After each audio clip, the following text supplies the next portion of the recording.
Hello, and thank you so much for taking the time out to listen. So, today we are talking about what the Bible says about deception. What the Bible says about deception. And we are going to use Project 2025 as an example.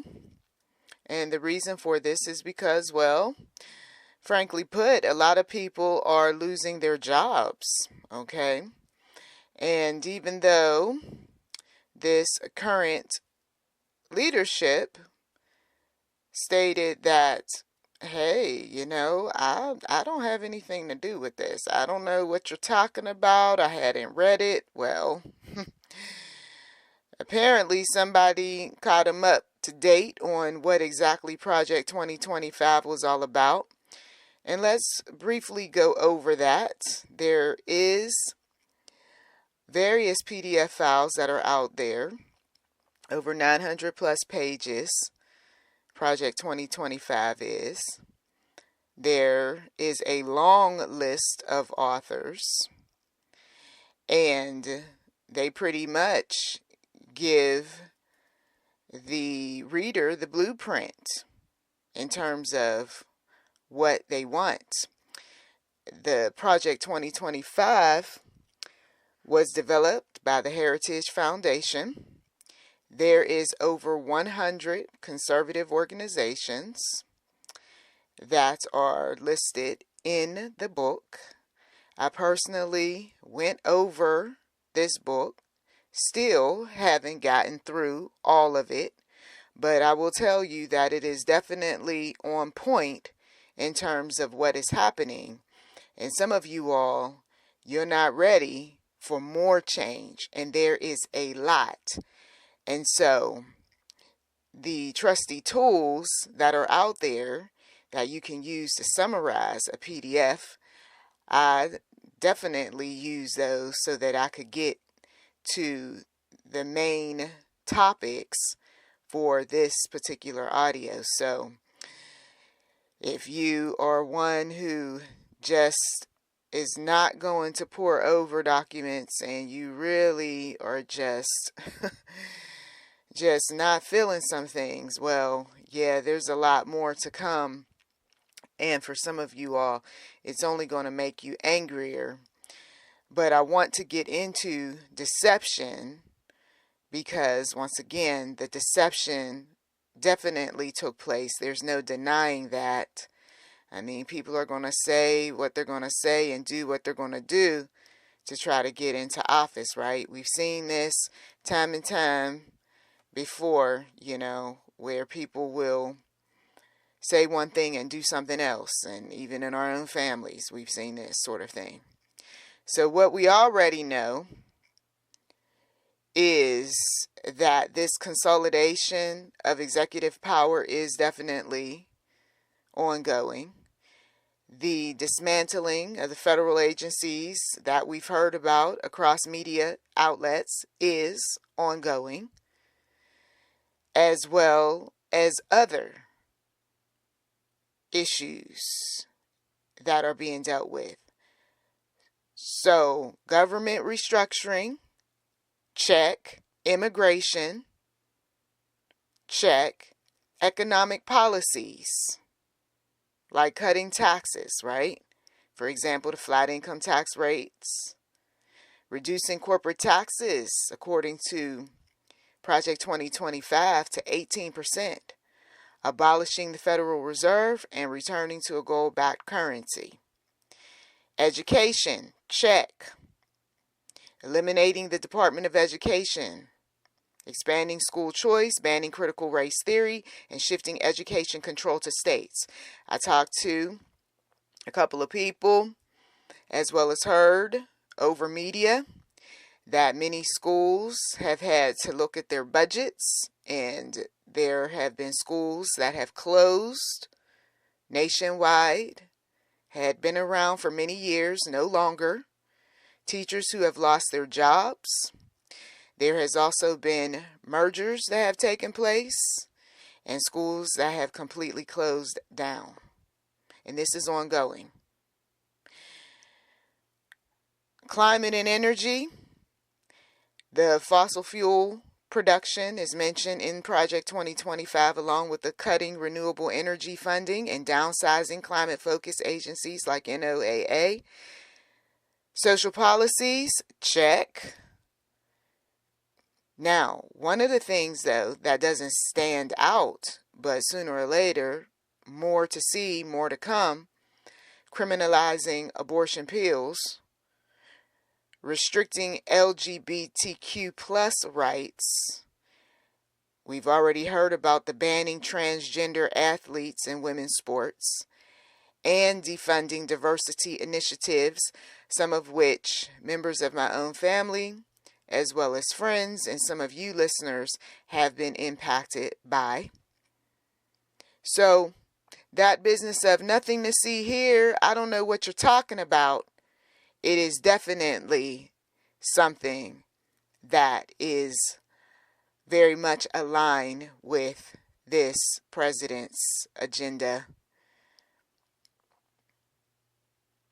When we heard in media about this president centralizing power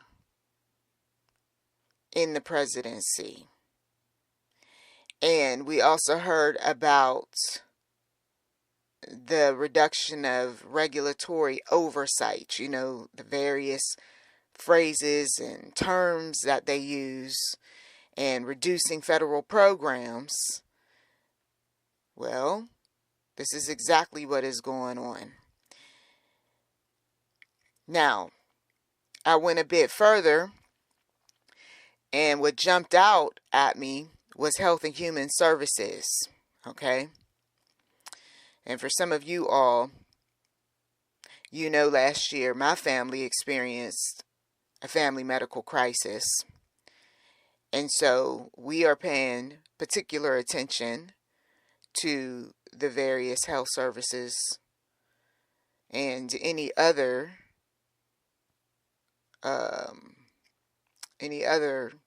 federal funded types of programs.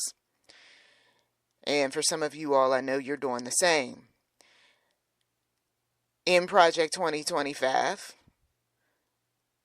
there was talk about Health and Human Services, Medicaid, drastic cuts to eligibility for long-term care services, targeting middle and upper income recipients, rolling back anti-discrimination protections under the Affordable Care Act, ACA.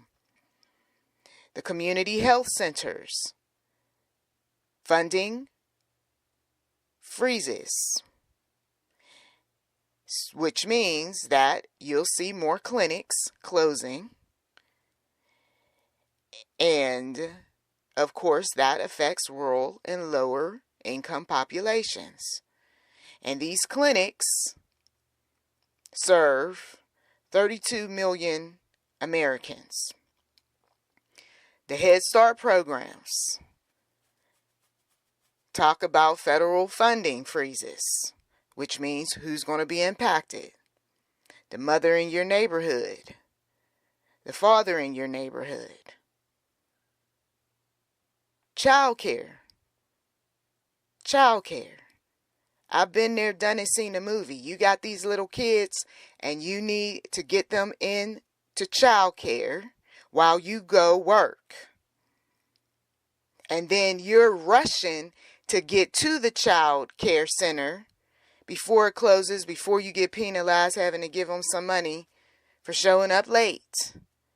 But with federal funding freezes, that means less Head Start programs. And some folks, I recall a couple years ago, was on a waiting list because that's how much they're needed. Housing. Some of you all, you recall HUD, right? Well, there's reductions in funding with regard to that. And the plan is to increase criminalization of homelessness and also limit affordable housing options. SNAP, food stamps. Some folks listening a little closer now. Well, the plan is to cut SNAP. So, a lot of people have already been impacted by that nationwide. And tax credits, eliminating earned income tax credit and child tax credit. That's coming. That's why you hear or you see people say they're not ready for what's coming. And then I go, what are they talking about? And then I figured it all out. When I started looking into the Project 2025, I said, because it seemed like just when they were saying they're not ready for what is coming, then the president says something and everybody's in their feelings. Okay? Woo! Title I funding. Now, this is involving education. This was told to me that there are some teaching jobs that are going away because of this Title I funding. Basically, this is eliminating funding for high poverty schools. Okay, going back to what I said earlier, just shutting them down. And then the federal vouchers, those school voucher programs, they want to divert those funds from the public schools and put them into the private institutions. And you know who that benefits, right? Public health. CDC and the FDA reducing their authority. And we've heard about this in mainstream media. So if you reduce the authority for, the emergency responses, then what happens? That means when natural disasters or manufactured disasters show up, there's going to be less boots on the ground to help you out. Then there is some reforms going on in terms of the drug approval processes, which we have been hearing about that, especially with all of the challenges that showed up during and after 2020. The government grant programs, I know some people listening a little closer about that because a lot of your small businesses, your nonprofit groups, and so on receive grants. Well, plans to cut those or remove them altogether, which you have seen or heard about or you've seen on social media. There's either been some consolidation or removing grants, canceling them out, monies that small businesses were anticipating. They're not getting those monies, okay? People, of course, when they don't get certain monies, now we got to talk about cutting jobs, okay? Your local economy ends up being impacted by this. And then you're also having to deal with the reduction in private investments as well. Also, public transportation projects get impacted in any other capital investments, okay? Because anytime you have individuals and groups relying on government and government pulls the rug from up under you, now you got to figure out a way to make up for that money that you once received. And so what I'm noticing as I have been traveling around visiting different churches is that they're really asking their congregation for more money. And and that some of them are going so far as to talk about investing in local real estate and wanting to basically have more programs within the community that the locals can back, that they can feel like they're a part, more connected to the church and to what the church is offering. But, when people need money, they come up with all sorts of, ideas in the hopes that people will support. But if you are strapped yourself, yeah, you're going to be a little short, right? Especially when they are cutting things like your food sources and your housing and your child care. So that Title I funding under Project 2025, the consequences of that for the low-income schools that rely on those federal funds that I briefly mentioned, there are about 180,000 teaching positions that may be eliminated. And these numbers are floating around the web. There's a number of different sources. Countyoffice.org is one of them. The question in the video is, how would the elimination of the Department of Education impact programs like Title I? So if you want to explore a little further and hear what these numbers are for yourself, that's where you go for that.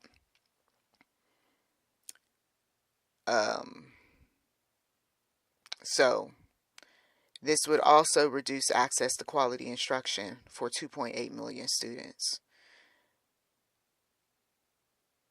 Budgets will be strained under Title I. $18.4 billion annually to schools serving low-income students. Apparently, without this funding, what happens is the districts are going to be unable to meet the basic needs because there's no state and there's no local funding like it once was. And then, of course, the academic support is no longer there. And then, who's going to get impacted? Students of color. And then you've got the block grants with no oversight.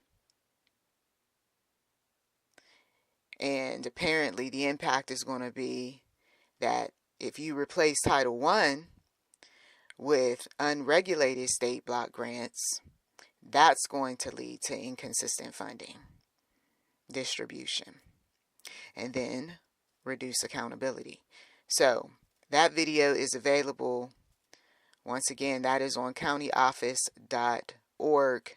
How would the elimination of the Department of Education impact programs like Title I? Whew. As far as the community health centers, we talked about that. I was concerned about more job cuts. And so I needed that summarized as well.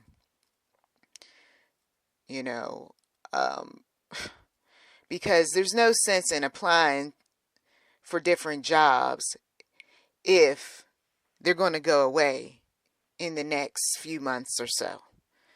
So I wanted to know specifically which job. So we already know federal health agencies like HHS, CDC, and FDA. Okay, so we've heard about that already.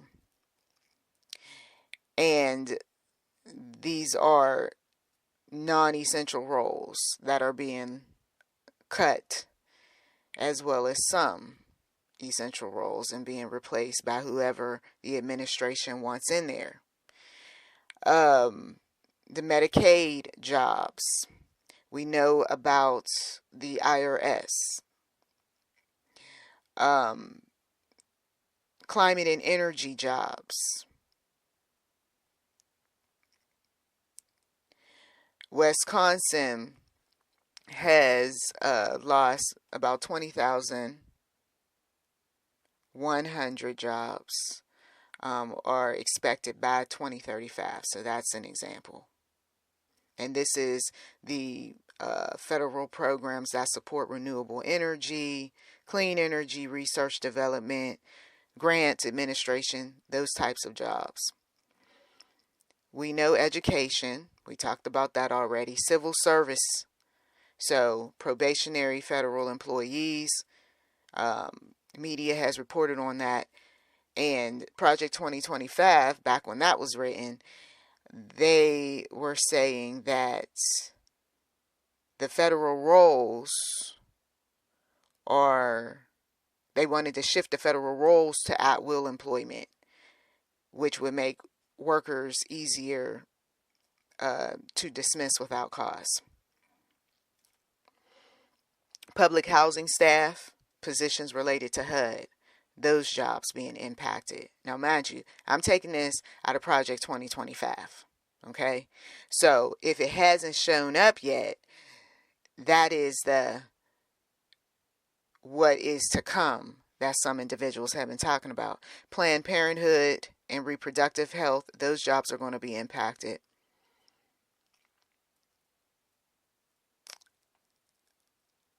And some have already been. So it goes on and on. I'm telling you, it's 900 plus pages. I'm just giving you some highlights. When it comes down to the political and administrative roles, Schedule F appointees, these are thousands of political appointed roles that are being replaced. The typical career civil servant type of positions. And Project 2025 had proposed that these jobs be replaced with individuals who align with the administration's ideology to fill government positions. Woo, Lord, there's a lot to this. And then privatizing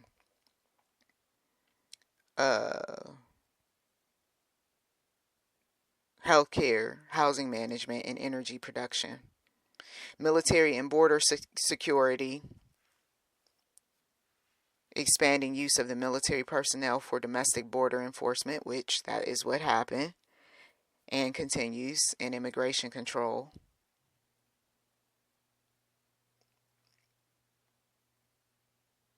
And using various surveillance technology and developing infrastructure related to that.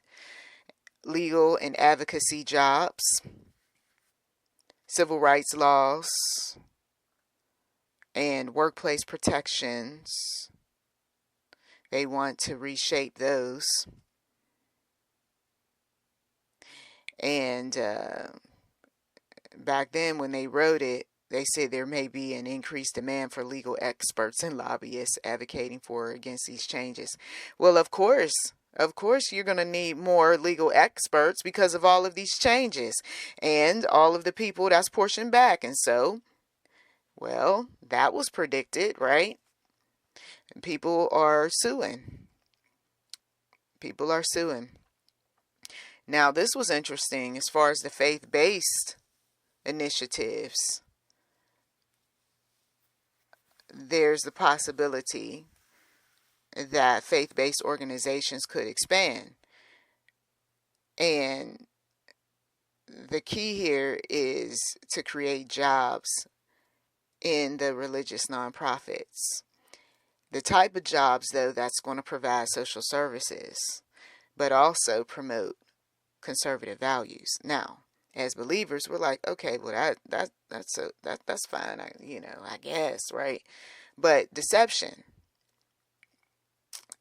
is going to show up with some of this, because there's what we see as the people who, let's say, are visiting a church or volunteering for the church, and then there's what's going on behind the scenes, and who really is going to have those jobs or have the opportunity to be able to finance those type of jobs. And then where is this money coming from? If you're cutting the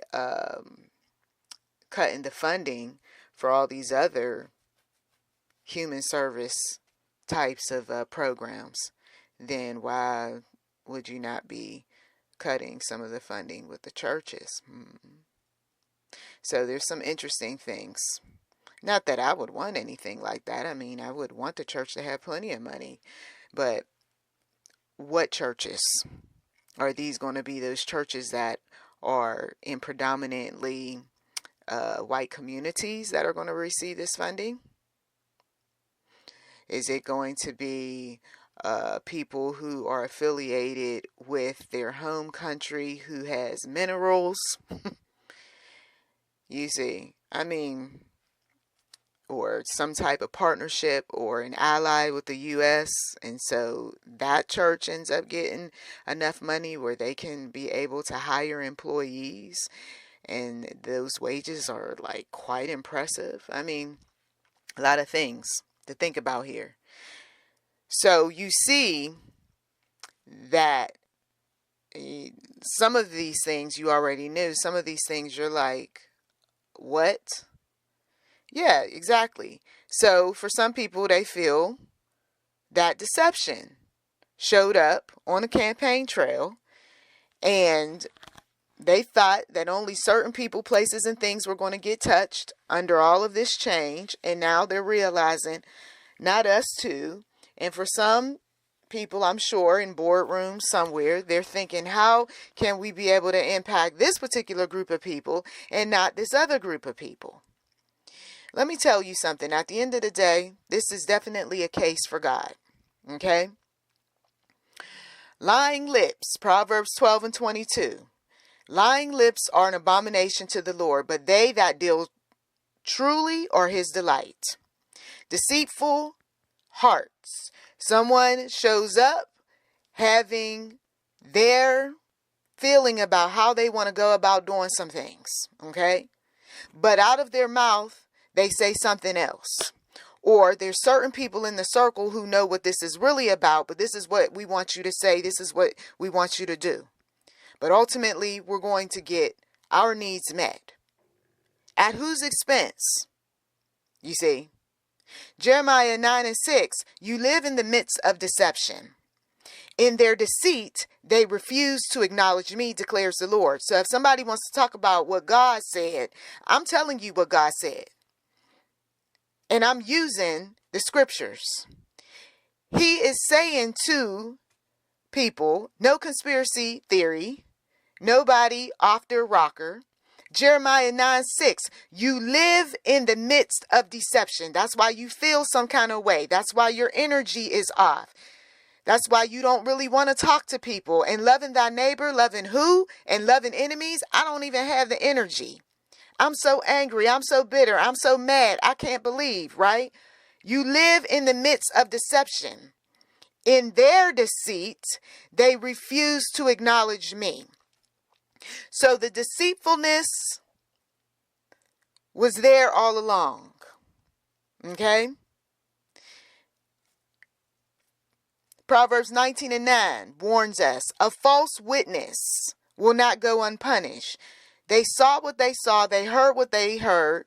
Some folks in the coming months are going to sit on the stand in a courtroom and lie, and sit before Congress and lie, and sit before anybody who's questioning them on their actions. And they're going to have their secrets protected. Their group is going to cover up. Some are already doing this because they know that at some point their actions are going to trial. Okay? Because this, Lord Jesus, this society that we're in can only take but so much. And so a show is going to take place to try to calm you down while change continues to take place, to give you the false illusion that somebody is being held accountable, but nothing's going to happen to them. I'm telling you what the future holds. Some of you all are going to be glued in front of your television, watching hearing after hearing, court case after court case, but it's just fodder, entertainment for you.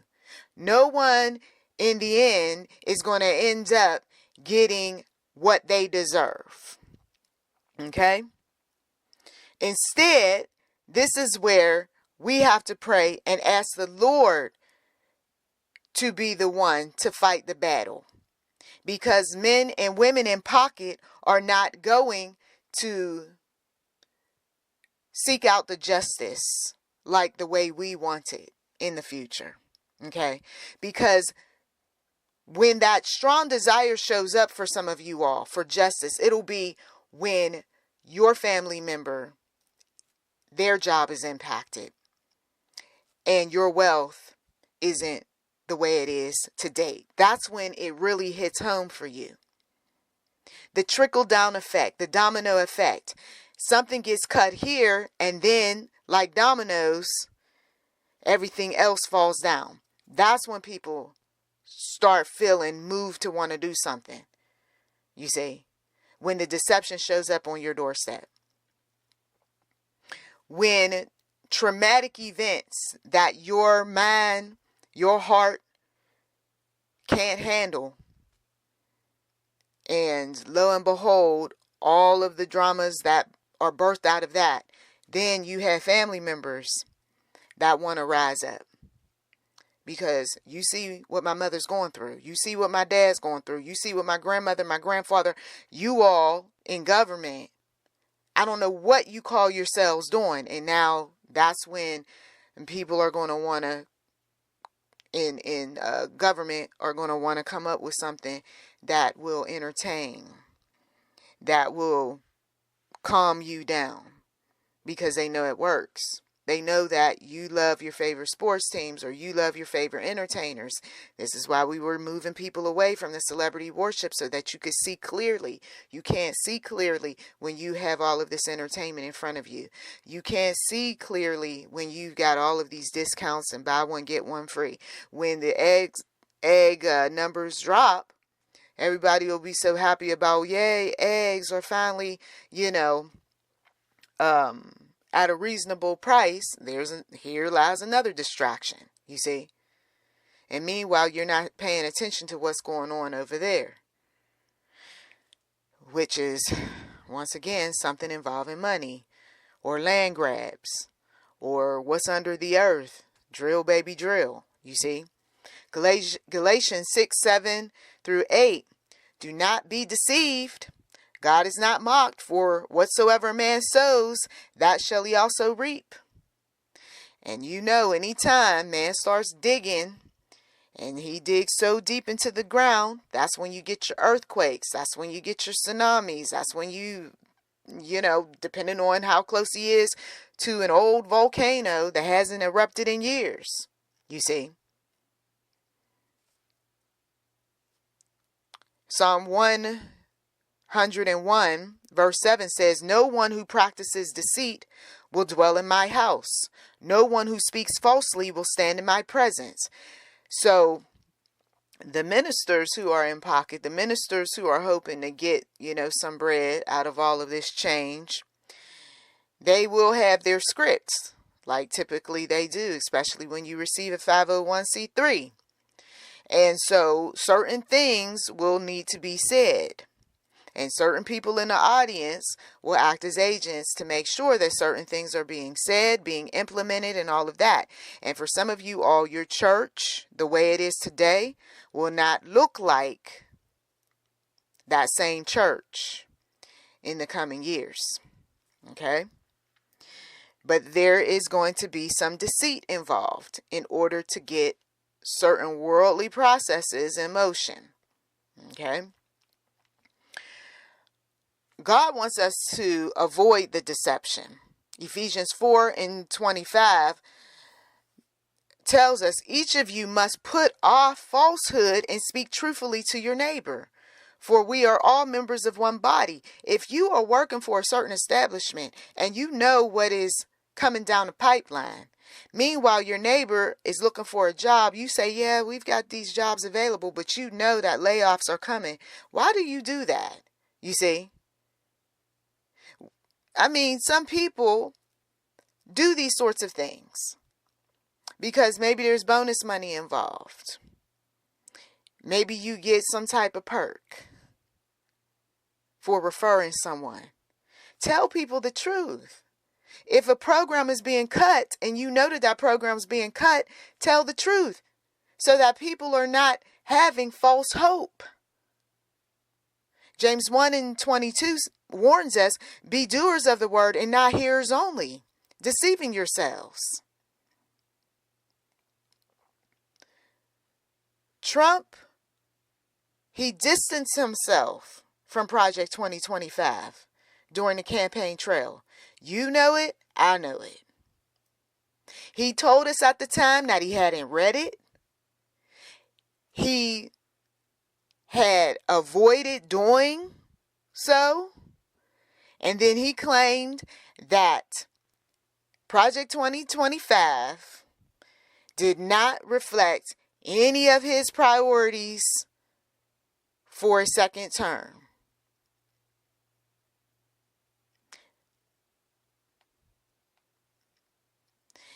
But then when you look at immigration and you look at government restructuring and energy and climate and social policies that he has talked about, they align with Project 2025. If you recall, Trump had Agenda 47. And it didn't have all that detail that Project 2025 had. Matter of fact, if you compare the Agenda 47 to Project 2025, Project 2025 is a lot more detailed, better written.